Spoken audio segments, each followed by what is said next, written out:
Estamos concluindo os 5 pontos do calvinismo. Nós observamos durante alguns domingos a realidade da doutrina da salvação. O termo técnico da teologia designado para esta área é a soteriologia. Soteriologia trata da doutrina da salvação, e os 5 pontos do calvinismo mostram como a soberania de Deus, como a sua graça maravilhosa trabalhou e trabalha, conduzindo os homens à realidade redentora e salvadora em Cristo Jesus.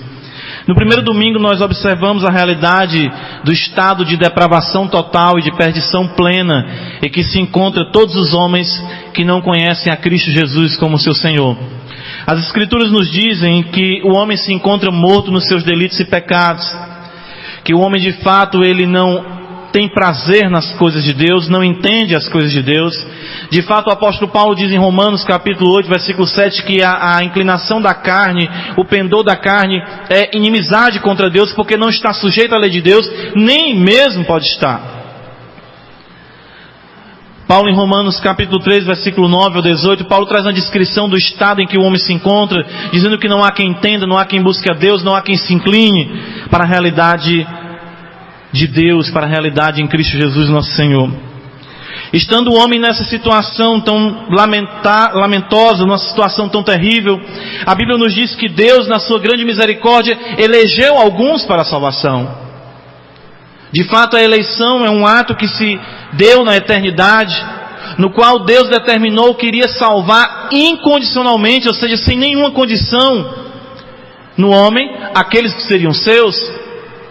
Paulo nos mostra isso claramente em Efésios capítulo 1, em Romanos capítulo 9. O próprio Senhor Jesus Cristo diz que a salvação é a revelação, que Deus o Pai é quem revela Ele. De fato, Cristo é quem revela o Pai para aquele a quem Ele quer. Aprendemos com o terceiro ponto que Cristo veio ao mundo para morrer pelo seu povo, pela sua igreja. Segundo Efésios capítulo 5, versículo 25, Paulo diz que: maridos, amai vossas mulheres como Cristo amou a igreja e se entregou por ela, pela igreja. Cristo não morreu por todos os homens indistintamente, não, Ele morreu pelo seu povo. Em Mateus 1:21, o anjo diz a José: porás o nome dele de Jesus, porque Ele salvará o seu povo dos pecados deles. Jesus veio para morrer pelo seu povo, pela sua igreja, pelos seus eleitos. Aprendemos então também que a graça de Deus, de forma irresistível, vence, conquista de forma triunfante aqueles os quais Deus elegeu e comprou com o seu sangue através de Jesus Cristo. Observamos que aqueles que são eleitos por Deus podem até resistir por algum tempo, mas são vencidos pela graça de Deus, que os resgata do seu estado de rebelião, os restaura e os faz ver a beleza de Cristo, que é irresistível, de forma que o homem vem para Deus muito agradavelmente, maravilhado com a beleza e com a santidade de nosso Senhor e Salvador Jesus Cristo. O quinto ponto do calvinismo fecha então essa série. E de fato é um ponto que logicamente, de forma coerente e harmoniosa com o todo, nos mostra a ação de Deus em nos preservar. Ora, irmãos, se o homem estava morto e ele não podia se salvar, como de fato o homem não pode se salvar, se Deus o elege, se Deus envia o seu Filho, se Deus o chama pelo seu Espírito, consequentemente Ele vai preservar aqueles que Ele salvou. Esse quinto ponto é chamado de perseverança dos santos, porque de fato os crentes só perseveram até o fim porque são eleitos por Deus, e de fato Deus os preserva para que eles possam perseverar. O que nós estamos afirmando aqui de forma bem simples é que uma vez que Cristo salvou você, você é salvo de uma vez por todas e para sempre. Amém. Nós não ensinamos perca de salvação. Nós não ensinamos aqui que uma pessoa nasce de novo e depois faz o quê? Morre de novo, nasce de novo. Isso é doutrina espírita. Nós não ensinamos que uma pessoa, uma vez regenerada, pode ser desregenerada. Uma vez cristã, cristã para sempre. Uma vez salvo, salvo para sempre. uma vez conhecedor do Evangelho, mas conhecedor de fato, tendo sido liberto dos seus pecados, essa pessoa perseverará, porque o poder que há nela, o poder que habita nela, o Espírito Santo, de fato fez uma obra plena e determinante. Nós cantamos isso. Quem nos separará do amor de Cristo? Nós cantamos um canto que diz: sim, de uma vez, amigo, acredita, no Salvador tem sorte bendita. Cristo na cruz a lei satisfez e redimiu-nos de uma vez. De uma vez. Salvação não é conversa de menino. Menino é que uma coisa quer, uma hora quer uma coisa, outra hora quer outra. Salvação não é como palavra de homem, que hoje em dia está muito raro também. É assim, aperta sua mão, olha no seu, ele está certo, mas na frente não faz. Salvação é uma ação de Deus, soberana, concretizada de forma plena em nossas vidas para sempre. Vamos observar então alguns textos das Sagradas Escrituras, tanto no Antigo Testamento como no Novo, que corroboram, que afirmam, que mostram isso para nós. O apóstolo Paulo chegou a dizer certa feita: estou plenamente certo de que aquele que começou boa obra em vós há de completá-la até o dia de Cristo. Paulo não diz eu estou certo, Paulo diz eu estou plenamente certo que aquele que começou boa obra em vós, salvação, há de completá-la até o dia de Cristo. Deus não deixa sua obra pela metade. Deus não começa a obra, como muitas vezes observamos aí, os rombos dos cofres públicos de obras faraônicas iniciadas, mas não concluídas. Isso pode acontecer com a prefeitura, com o governo de estado, com o governo federal, mas a obra que Deus inicia, Ele conclui. E essa é a obra da salvação em nossas vidas. Abra sua Bíblia no livro do profeta Jeremias, no capítulo de número 32.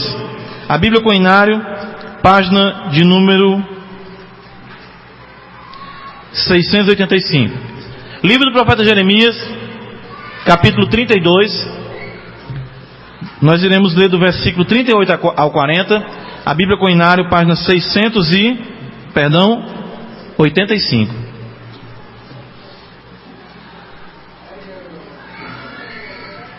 Bíblia Coinário, página 685, no Antigo Testamento.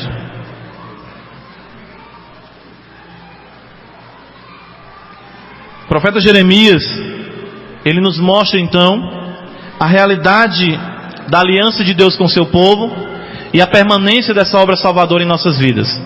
Vamos ler então, Bíblia Coinário, página 685, no Antigo Testamento, nos diz assim, versículo 38: eles serão o meu povo, e eu serei o seu Deus. Dar-lhe-eis um só coração e um só caminho, para que me temam todos os dias, para seu bem e bem de seus filhos. Farei com eles aliança eterna, segundo a qual não deixarei de lhes fazer o bem, e porei o meu temor no seu coração, para que nunca se apartem de mim. Vamos orar ao Senhor.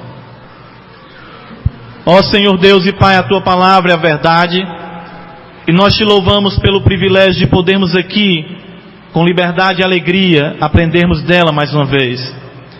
Glorifica o Teu nome, ó Pai, em Cristo Jesus. No poder do Teu Espírito Santo, leva cativo as nossas mentes, os nossos corações, para que, inflamados e desafiados por Ti, possam viver vidas de dedicação e obediência ao Teu Santo Evangelho. Pai, reina sobre nós. Senhor Deus, sê soberano sobre nossas vidas em Cristo Jesus. Que o Teu Espírito Santo possa levar a Ti os que ainda não são Teus e edificar os que a Ti pertencem.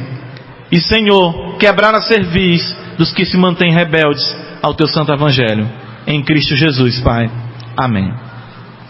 O profeta nos diz aqui, esse texto é citado também, mais na frente no Novo Testamento, de que Deus está dizendo que eu serei o povo dele, eu serei o Deus dele e eles serão o meu povo. E ele nos diz aqui no versículo de número 39, dar-lhe-eis um só coração. O texto nos diz que a palavra de Deus está nos prometendo um só caminho, para que me temam. Por quanto tempo? Todos os dias. para seu bem e o bem de seus filhos. O versículo de número 40 diz: farei com eles aliança eterna. O profeta não disse que Deus faria conosco uma aliança temporária, uma aliança que poderia ser quebrada, uma aliança que poderia ser mudada na força do homem, mas uma aliança eterna, segundo a qual não deixarei de lhes fazer o bem, e porei o meu temor no seu coração, para que nunca se apartem de mim. Irmãos, Deus quando salva o homem, Deus quando chama para si, Deus entra com ele em aliança, numa relação pactual. E Deus diz: eu serei o teu Deus. E Deus não pergunta para a gente não: você quer ser o meu povo? Você não vê isso não. Olha o que diz o versículo de número 38. Eles serão meu povo. É uma determinação divina. Deus não chega aqui para nós essa noite assim: ei, vocês querem fazer uma aliança comigo? Quer me aceitar como teu salvador? Não. Deus quando chega na vida da pessoa diz: você é meu. Eu serei o teu Deus. Tu serás minha, tu serás meu. E eu farei contigo uma coisa: eu vou te dar um coração novo, vou te colocar no caminho correto, e você vai me temer por quanto tempo? Um dia? Um ano? 10 anos? 20 anos? Não. Todos os dias da tua vida eu estarei no teu coração, meu temor estará no teu coração. A aliança que Deus está dizendo que faz conosco é uma aliança eterna. O que é eterno, irmãos? Ela não tem fim. De fato, a eternidade não pode sofrer as consequências do tempo.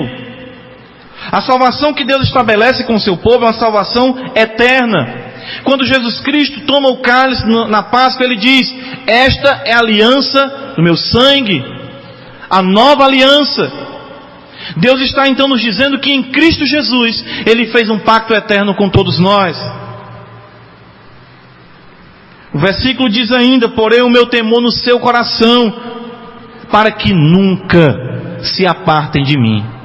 Nunca se apartem de mim. Nunca deixem os meus caminhos. Irmãos, isso é uma realidade plena na Sagrada Escritura. O próprio Senhor Jesus também nos afirmou isso em muitos textos. Abra sua Bíblia no Evangelho de João, capítulo 4, versículo de número 14.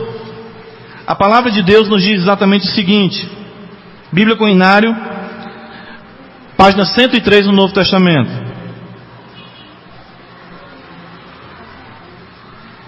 O Senhor Jesus, conversando com a mulher samaritana, ele fala para ela de que vai saciar a sede dela, de que vai realmente satisfazê-la. Mas ela ainda fica pensando que ele está falando da água comum do dia a dia, e ele fala de uma água viva, de uma água eterna, da água espiritual que é ele próprio. E ele diz para essa mulher no versículo número 14: aquele porém que beber da água que eu lhe der, nunca mais terá sede. Pelo contrário, a água que eu lhe der será nele uma fonte a jorrar para a vida eterna. Aquele que bebe da água que é Cristo Jesus nunca mais terá sede, nunca mais procurará a verdade em outras fontes, nunca mais irá buscar resposta para os seus problemas em outros caminhos. Quem de fato conhece a Cristo Jesus como Senhor não vai estar se banqueteando com os banquetes, com as ilusões, com os pratos oferecidos pelo mundo e pelo maligno, não. Ele vai estar satisfeito, ele vai estar saciado, ele vai estar satisfeito na presença, na plenitude de Cristo Jesus, como a fonte que emana água que jorra para a vida eterna. Eu gosto muito do ensinamento evangélico. Muitas pessoas gostam muito da lei dos crentes, gosto muito do ensinamento da lei dos crentes da Bíblia, mas eu gosto tanto também assim de ir para uma mesa branca, gosto tanto de consultar assim, falar com meus antepassados, gosto tanto assim de ler o meu mapa astral, procurar ali na astrologia, saber o que é que o meu signo me diz hoje, vou ler aqui no jornal. Eu sou capricorniano, sou, sei lá, taurino, As pessoas procuram beber em outras fontes. Mas por quê? Porque de fato ainda não beberam da fonte da água da vida, que é Cristo Jesus, que Ele sacia a sede. Ele de fato satisfaz. Ele de fato é suficiente para as nossas vidas. Ainda no Evangelho de João, olha o capítulo 5, versículo de número 24, que nos diz a palavra de Deus. Bíblia Coinário, página 105 do Novo Testamento.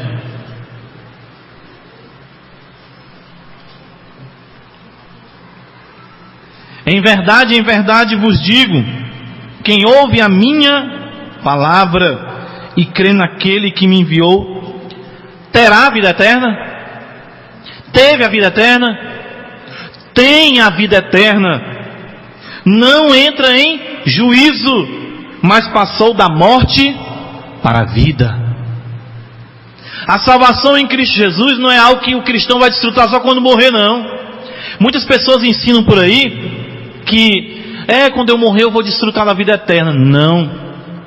A vida eterna é uma realidade para o agora, para hoje.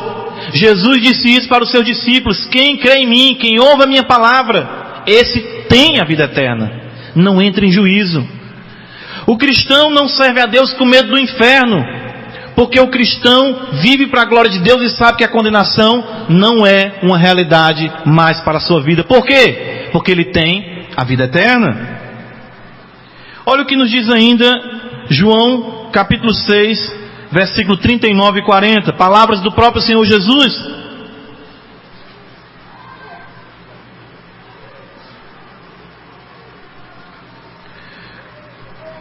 E a vontade de quem me enviou é esta, que nenhum eu perca de todos os que me deu. Pelo contrário, eu o ressuscitarei no último dia. De fato, a vontade de meu Pai é que todo homem que vira o Filho e nele crê, tenha a vida eterna, e eu o ressuscitarei no último dia. Olha o que Jesus fala, a vontade de quem me enviou. Quem foi que enviou Jesus? O Pai. E ele diz, a vontade do meu Pai é que nenhum eu perca de todos os que ele me deu. Será então que Deus vai ficar frustrado porque entregou pessoas a Cristo e Cristo não foi capaz de mantê-las, de guardá-las e de conduzi-las ao reino na eternidade? Não, a vontade de Deus permanece, os decretos de Deus permanecem, a vontade de Deus jamais será frustrada. E é isso que Jesus fala, a vontade dele é que eu não perca nenhum daqueles que ele me deu. Olha o que ainda diz João no versículo 47, 6:47. Em verdade vos digo, quem crê em mim, tem a vida eterna. Versículo 51, eu sou o pão vivo que desceu do céu. Se alguém dele comer, viverá temporariamente, eternamente. E o pão que eu darei pela vida do mundo é a minha carne. Irmãos, salvação está dentro do âmbito da permanência, da eternidade, da constância. Não existe salvação temporária, não existe comunhão com Cristo provisória, não existe vida em Cristo que venha morrer depois, não, porque a vida em Cristo é eterna.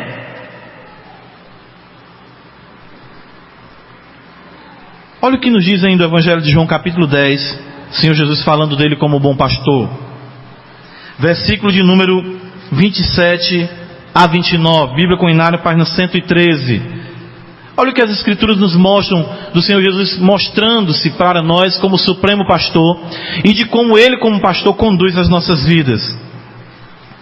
João 10, versículo 27, Ele diz, as minhas ovelhas ouvem a minha voz, eu as conheço e elas me seguem, eu lhes dou a vida eterna, jamais perecerão e ninguém as arrebatará da minha mão.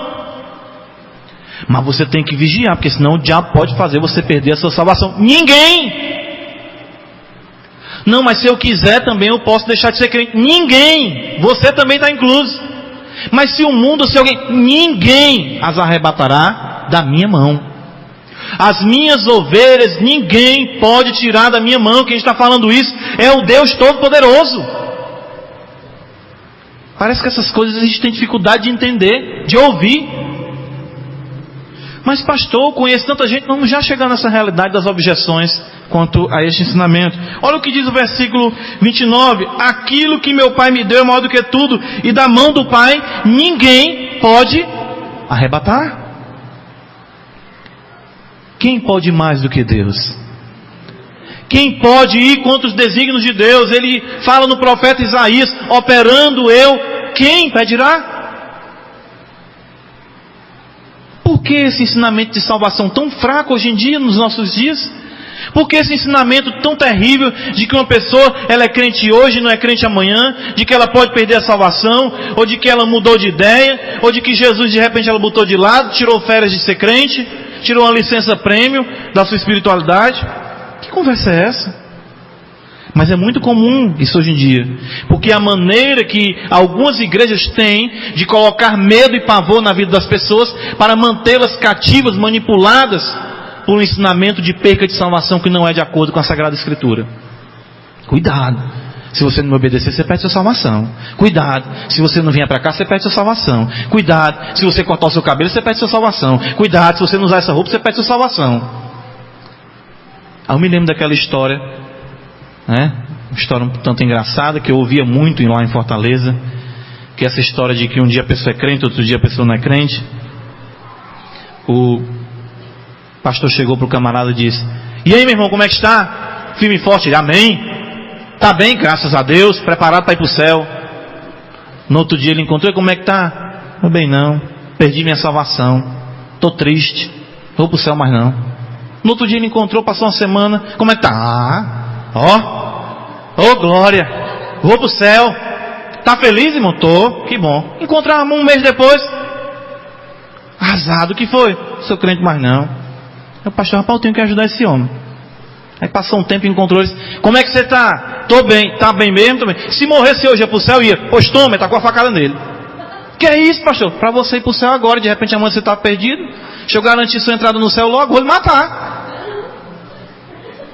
Está crente hoje, não está crente amanhã, está crente hoje, não está crente amanhã. O que é isso? É um camaleão? A salvação, ela é permanente. A ação de Deus em nossa vida não é brincadeira. Spurgeon costumava dizer: se a minha salvação dependesse de mim, eu me perderia 1000 vezes por dia. Irmãos, em Romanos 5,8 o apóstolo Paulo diz: Deus prova o seu amor para conosco pelo fato de ter Cristo morrido por nós, sendo nós ainda o quê? Pecadores. Se Ele nos amou quando nós não valíamos nada, perdidos, rebeldes, o que é que vai nos separar dele agora? Nada. Nada pode nos separar do amor de Cristo. Olha o que o apóstolo Paulo nos ensina concernente a essa verdade. Abra sua Bíblia em Romanos capítulo 8, esse é chamado texto-chave da corrente da salvação. Os elos aqui são muito importantes para compreendermos o processo de Deus na salvação. Romanos 8, versículo 30, o apóstolo Paulo nos diz, Bíblia Coinário, página 168, a sequência da realidade salvadora em nossas vidas.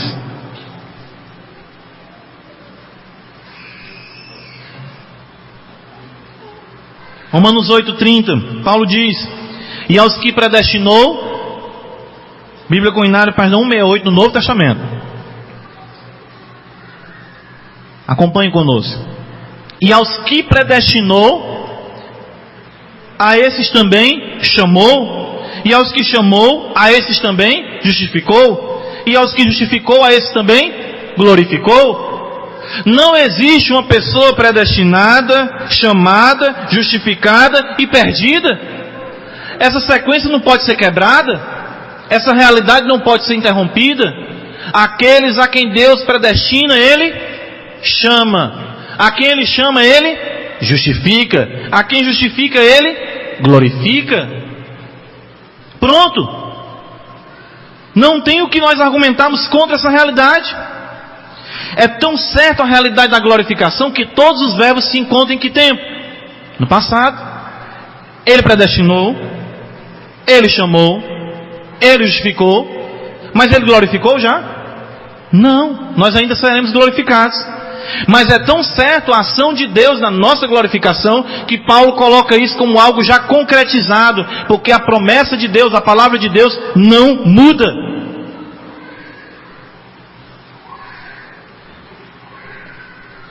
Paulo compreendia que essa realidade, que essa bênção era fruto de uma ação.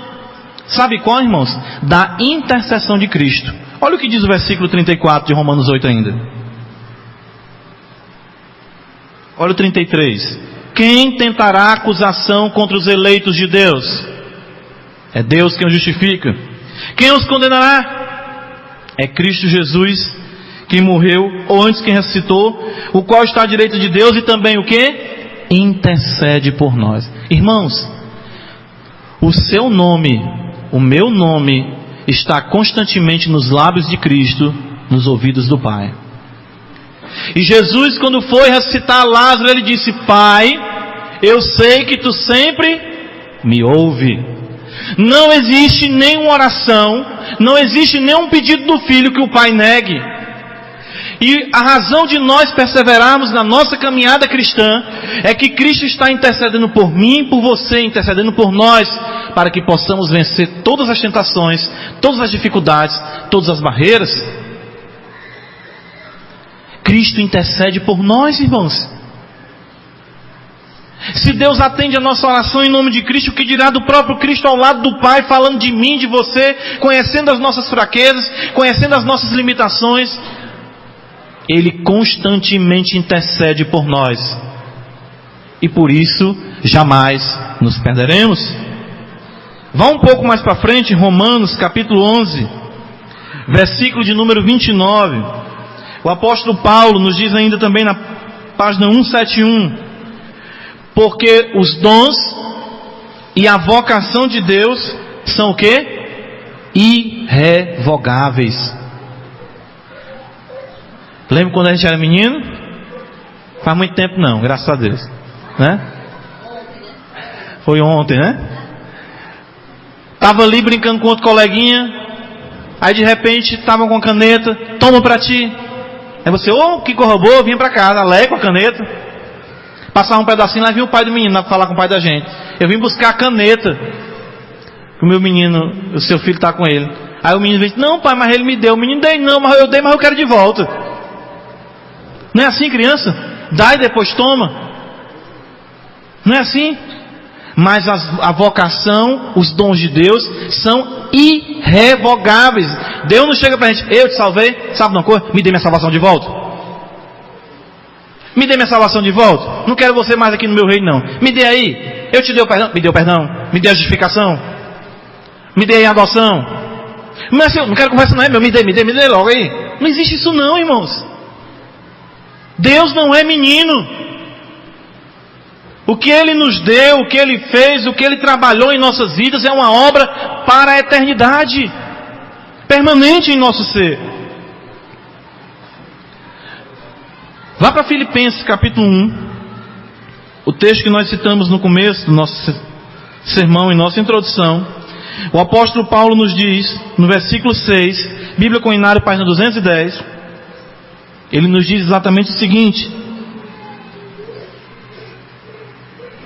Filipenses 1, 6, Bíblia Coinário, página 210, olha o que o apóstolo Paulo nos diz: estou plenamente certo de que aquele que começou boa obra em vós há de completá-la até o dia de Cristo Jesus. A obra que Ele começou, Ele vai terminar. Não existe serviço pela metade nas mãos de Deus. É por isso que muitas vezes você vai observar na sua vida que você vai teimar em ir por um caminho, teimar em ter alguma desobediência, mas Deus vai lá, lhe pega, lhe aperta e lhe traz, lhe disciplina, lhe acocha, porque Ele começou a obra na sua vida e Ele vai terminar. Resistir, quem pode resistir à vontade de Deus? Quem pode ir contra os desígnios de Deus?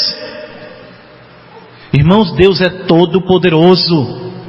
E isso muitas vezes nos escapa. O apóstolo Pedro, que poderia muito bem ser alguém que viesse advogar a perca de salvação, porque Pedro negou a Jesus quantas vezes? 3 vezes. E Pedro ali naquele momento em que estava no pátio, Jesus sendo interrogado, e quando foi questionado ele diz: não conheço este homem. Ele até praguejou o nome de Cristo. Mas quando Jesus ressuscita, Jesus diz: mandai dizer a Pedro que eu estou vivo. E ele restaurou a Pedro e trouxe a Pedro novamente, ainda que como ovelha dispersa Pedro tenha negado o seu nome. Olha o que diz a carta de Pedro, ele próprio explica para nós, 1 Pedro capítulo 1, Bíblia Coinário, página 248. Olha o que o apóstolo nos diz, o apóstolo Pedro, acerca da grandeza da salvação. Abra sua Bíblia, Bíblia Coinário, Novo Testamento, página 248, e observe o que o apóstolo Pedro aprendeu da segurança da salvação. Versículo 3 do capítulo 1, ele nos diz: bendito Deus e Pai de nosso Senhor Jesus Cristo, que segundo a sua muita misericórdia nos regenerou para uma viva esperança, mediante a ressurreição de Jesus Cristo dentre os mortos, para uma herança incorruptível, sem mácula, imacessível, reservada nos céus, para vós outros, que sois guardados pelo poder de Deus, mediante a fé, para a salvação preparada para revelar-se no último tempo. Pedro diz no versículo 4 que Deus tem guardado para nós uma herança incorruptível, sem mácula, sem nenhuma mancha, e imacessível, ou seja, ela não murcha, reservada nos céus para vós outros. Deus separou, irmãos, uma herança para você, para mim. Essa herança, ela não envelhece, ela não murcha, ela não se suja, ela está reservada nos céus para nós. Mas o que vai acontecer se de repente você, que era para receber essa herança, não chegar lá? Que decepção para Deus, que tristeza. É igual a gente quando vai preparar um almoço, né? Aí convida aquele grupo de amigos ou de irmãos. Você vai, irmão, você vai, irmão, você vai, combina, vai. Aí a irmã faz comida para 10, 15 pessoas. De repente não vai ninguém. Olha o desperdício da comida, né? Que tristeza.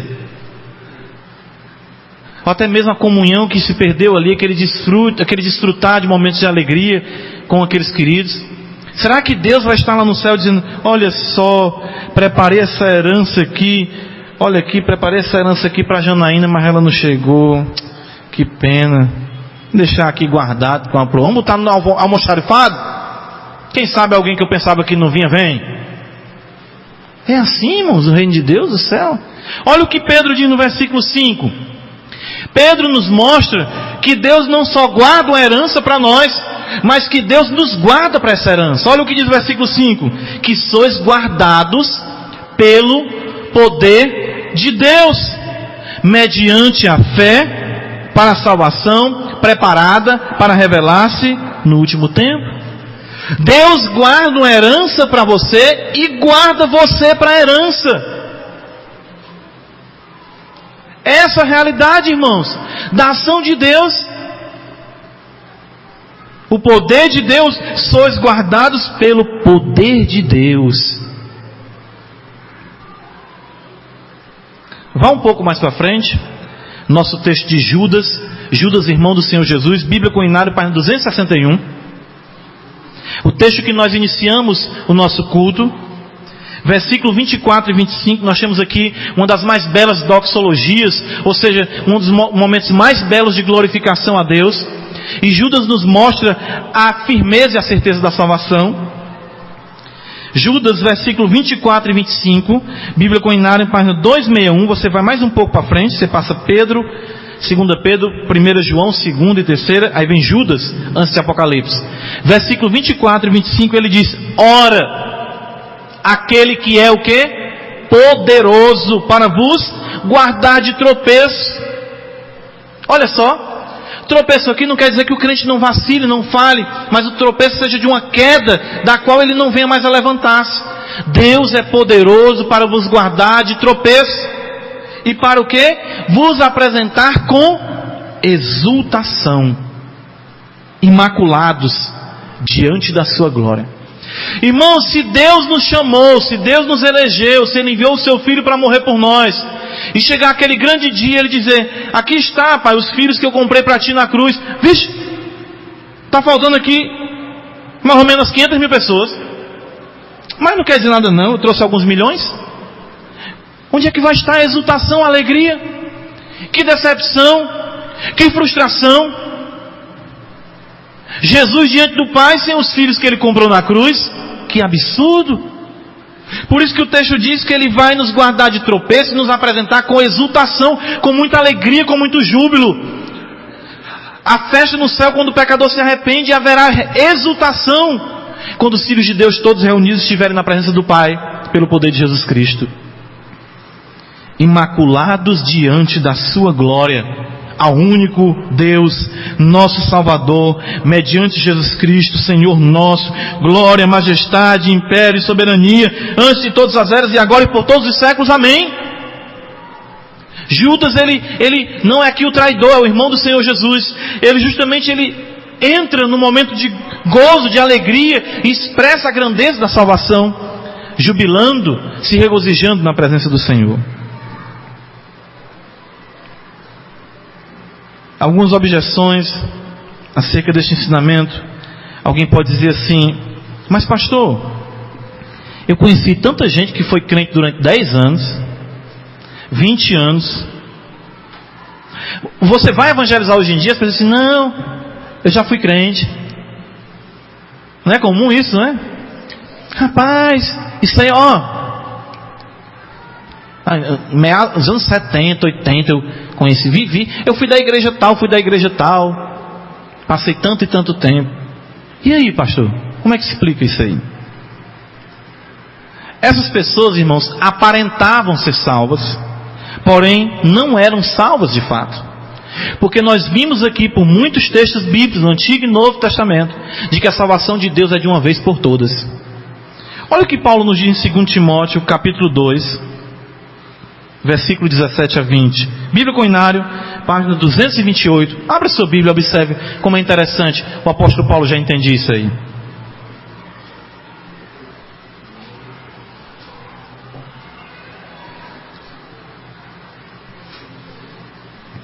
Até mesmo o próprio Senhor Jesus, a página 228 no Novo Testamento, Bíblia Coinário.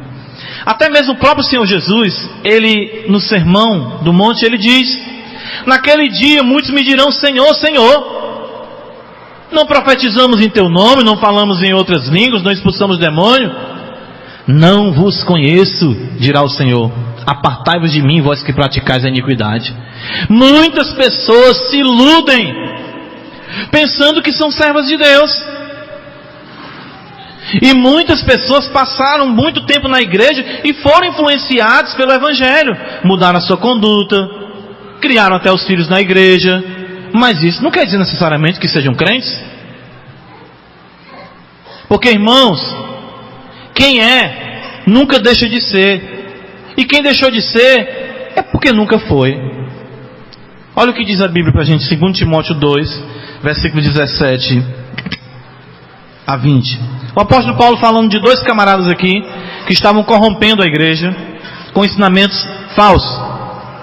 Além disso, a linguagem deles corrói como câncer, entre os quais se inclui quem? Himeneu e Fileto.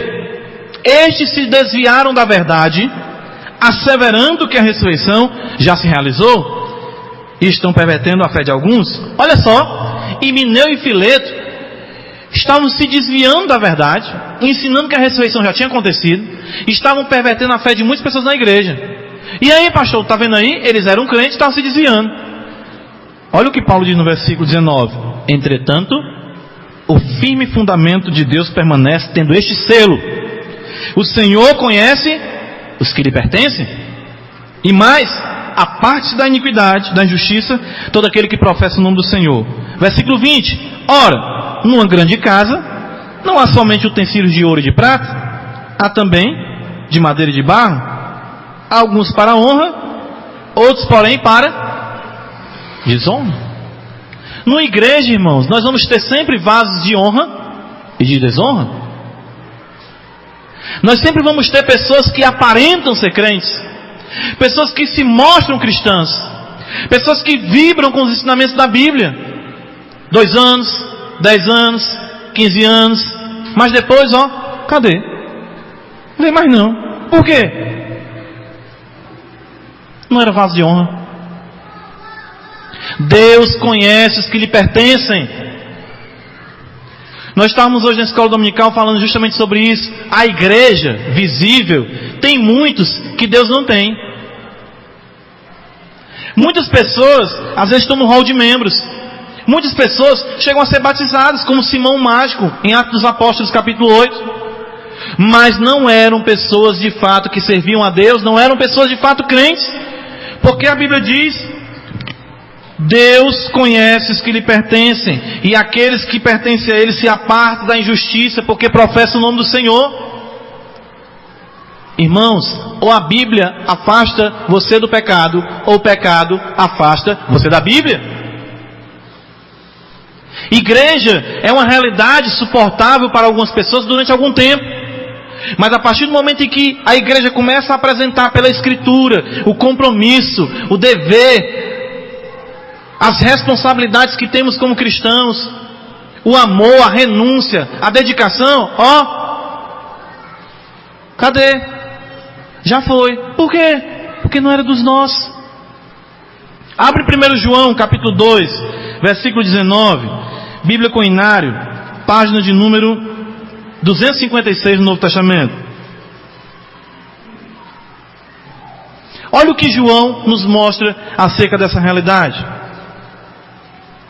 1 João 2, versículo 19. Bíblia Coinário, página 256. O apóstolo João nos diz exatamente a realidade desse fato de que muitos não são filhos de Deus. Eles saíram de nosso meio, entretanto, não eram dos nossos. Porque se tivessem sido dos nossos, teriam permanecido conosco. Todavia eles se foram, para que ficasse manifesto que nenhum deles é dos nossos. A Bíblia está dizendo isso. Ele estava onde? Distante, ele estava onde? No nosso meio. Eles estavam envolvidos, participando, alegres, cantando, muitas vezes contribuindo. Irmãos, não esqueçam de uma coisa, que o traidor Judas, ele era um dos 12. Judas viveu com Cristo diariamente durante 3 anos, expulsou demônios, curou enfermos, operou sinais. Era um homem de confiança dos 12, porque era o tesoureiro, ele que mantinha a bolsa das ofertas, dos dízimos, daquilo que era oferecido para o sustento do ministério do Senhor Jesus. Mas na hora da verdade, trocou Jesus por 30 moedas de prata. Saíram do nosso meio, entretanto não eram dos nossos, porque se fossem dos nossos, João diz, teriam o quê? Permanecido conosco. Mas eles saíram, para que fique evidente que nenhum deles é dos nossos. Então não existe ex-crente, existe o suposto crente. Não existe uma fé que acabe, irmãos. A fé que Deus dá é permanente. A vida que Deus dá é vida temporária, é isso? É vida o quê? Eterna. É só pensar, irmão, ler o que a Escritura está dizendo. Vida eterna. Romanos 8:1. Nenhuma condenação há para aqueles que estão em Cristo Jesus.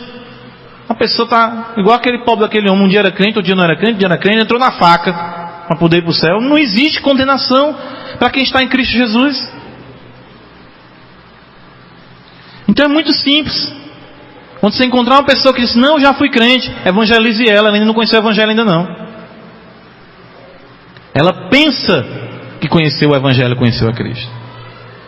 Pastor, mas a Bíblia diz que muitos textos falam para nós vigiarmos, para termos o cuidado, para que não venhamos nos afastar, para que não venhamos a cair. Esses textos aí não estão ensinando que eu posso me perder? Não. Olha, irmãos, Deus, Ele usa meios para alcançar, o fim determinado por Ele. Um eleito, ele é alcançado por que meio? Pela pregação do Evangelho. Como é que uma pessoa é salva? Quais os meios? Ela se arrepende e ela crê. São meios estabelecidos por Deus. E a maneira que Deus usa para que os seus eleitos permaneçam são as exortações, as ameaças, para que o crente possa ouvir aquilo ali, temer e permanecer.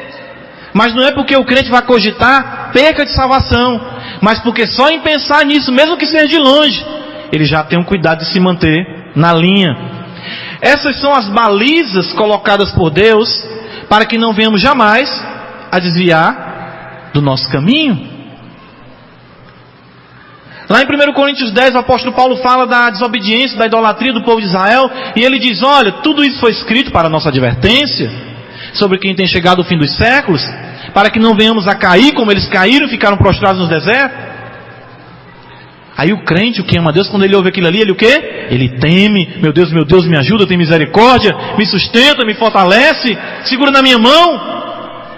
É o meio que Deus usa para nos manter despertos, alertas, e não para dizer que perderemos a salvação. Mas pastor, a Bíblia diz lá em Apocalipse que aquele que perseverar até o fim será salvo. Exatamente. Mas vamos ler esse texto da maneira correta. Persevera até o fim aquele que de fato é salvo. A perseverança não é o meio para conquistar a salvação, mas é a evidência de que a salvação já está em mim. Aquele que perseverar até o fim será salvo, porque de fato ele perseverou, e isso é evidência de sua salvação.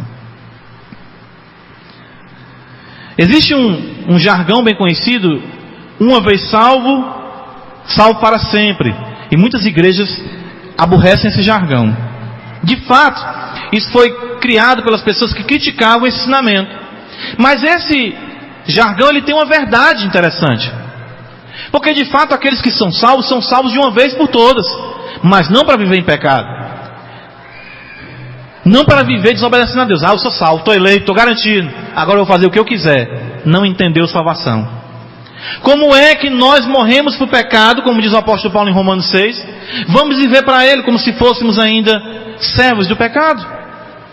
Uma vez que eu sou salvo, uma vez que eu sou resgatado, eu não viverei mais para o pecado, irmãos. Deus salva perfeitamente. Deus não salva de forma incompleta. Uma pessoa que diz que é salva e entrega-se aos pecados, aos prazeres da vida, jamais entendeu a salvação. O conhecimento da salvação, o conhecimento de que eu sou salvo, vai me fazer o quê? Ser grato a Deus, viver para a glória de Deus. Irmãos, pela graça de Deus, sou o que sou, disse o apóstolo Paulo em 1 Coríntios 15. Essa afirmação de Paulo, ela define nossa vida, define de fato o glorioso processo da salvação. Olha os 5 pontos. Olhe para cá. Estávamos mortos em delitos e pecados. Ele nos elegeu. Ele enviou o seu Filho para morrer por nós, o seu povo. Ele nos atraiu de forma irresistível pela sua graça. E Ele nos sustenta até o fim, porque Ele é maravilhoso. Louvado seja Deus, irmãos. Glória ao Pai, glória ao Filho, glória ao Espírito Santo, por este processo de salvação tão pleno, perfeito e executado em nossas vidas de forma determinante e cabal. A salvação de Deus, a salvação do Senhor, conhecimento nos traz confiança, convicção, maturidade. Sabe uma coisa que me ajudou muito a evitar muitos pecados em minha vida, irmãos? Foi o conhecimento dessas verdades. Muitas vezes eu pensei em desobedecer a palavra de Deus em momentos de angústia, de tristeza, de desespero. E a compreensão dessas verdades falava forte no meu coração pela palavra. E aí eu lembrava das palavras de Pedro: para onde iremos nós, pois só tu tens as palavras de vida? A consciência de que eu não era mais meu, mas de que Deus havia me elegido, me comprado, me chamado de forma irresistível, de que a salvação que Ele me deu é de uma vez por todas, e isso me guardou inúmeras vezes, me guarda e me guardará de pecar contra Ele. O conhecimento dessas verdades não leva o homem à promiscuidade, à mentira, ao engano. Não, leva esse homem à adoração verdadeira, à humildade, ao serviço, à gratidão e à permanência nos caminhos do Senhor. A minha oração é para que os 5 pontos do calvinismo, apelidados de forma carinhosa em homenagem ao grande reformador de Genebra, João Calvino,